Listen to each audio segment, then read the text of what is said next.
What is going on, guys? Welcome to GregglesTV Daily, your source for daily tech news. Make sure you subscribe so you know what's going on in the world of tech. It's the weekend officially, so let's get into the news. The first story of the day is about the HTC U11 Plus and HTC U11 Life. Now, the Life version is a mid-range phone from HTC, and it looks like the mentions from HTC that they're going to have an announcement of some sort on November 2nd. Per Evan Blass is that the November 2nd event will only announce the HTC U11 Life, again the mid-range device, with no mention of that Plus version on that day. Now we'll have to actually wait and see if that ends up holding up to be true from Evan Blass, and Evan Blass is a big-time leaker in the community, so we'll have to keep our eyes on that. I still feel like if they're going to announce a press conference at that point or a release date of some sort, I would think they're going to do the HTC U11 Plus, but hey, we could be wrong, he could be right, we'll have to wait and see. The other thing is, he got some actual specs on this phone. We've kind of had some thought specs that were going to come out, and they've been pretty much 100% right. Now we have some extras on those specs. Check this out. So Evan Blass put out a tweet saying that the HTC U11 Plus is going to have a Snapdragon 835. You're going to have your choice of either 4 gigabytes of RAM and 64 gigabytes of storage, or 6 gigabytes of RAM and 128 gigabytes of storage. I would definitely go the 128. I think that's the better route. It's also going to come with a micro SD card slot if you want to put in extra storage. A 6-inch Quad HD LCD display with 538 DPI, which displays right now is not a lot of LCD displays left. Everyone's either going AMOLED or PLED or OLED.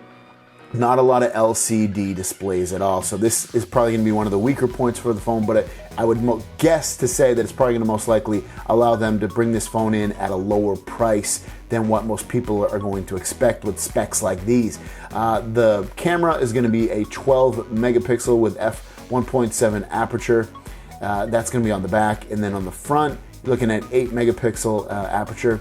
The battery is huge, 30,930 milliamp battery, which is huge for a flagship phone nowadays that's released primarily in America, but this will be released everywhere. But like just a phone that's going to be able to be bought in America, that's a huge battery for a phone that's flagship specs. It'll also have Quick Charge 3.0. It's IP68 dust and water resistant, meaning you can bring this into 5 feet of water for 30 minutes. It's got edge sense, meaning you can squeeze it and it'll do some kind of action. And it has their patented boom sound, which is supposed to be amazing sound from the speakers on this phone.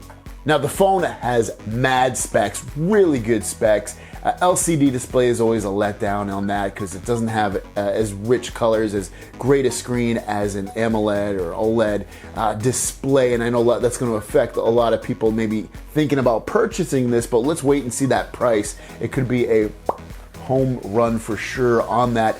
So it looks like a great phone, smells like a great phone, but it's not completely perfect, just like it seems like every phone is in the market today. There's always one thing missing. If you look at the Galaxy Note 8, it doesn't have stereo speakers.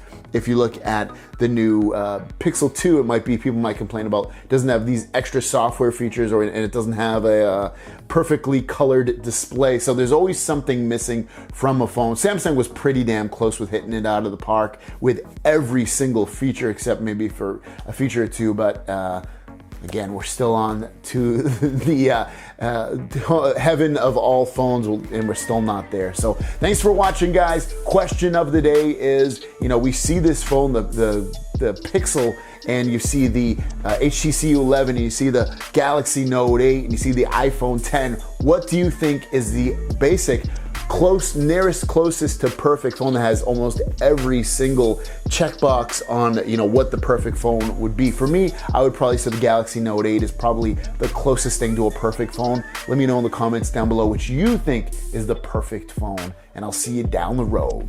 Peace!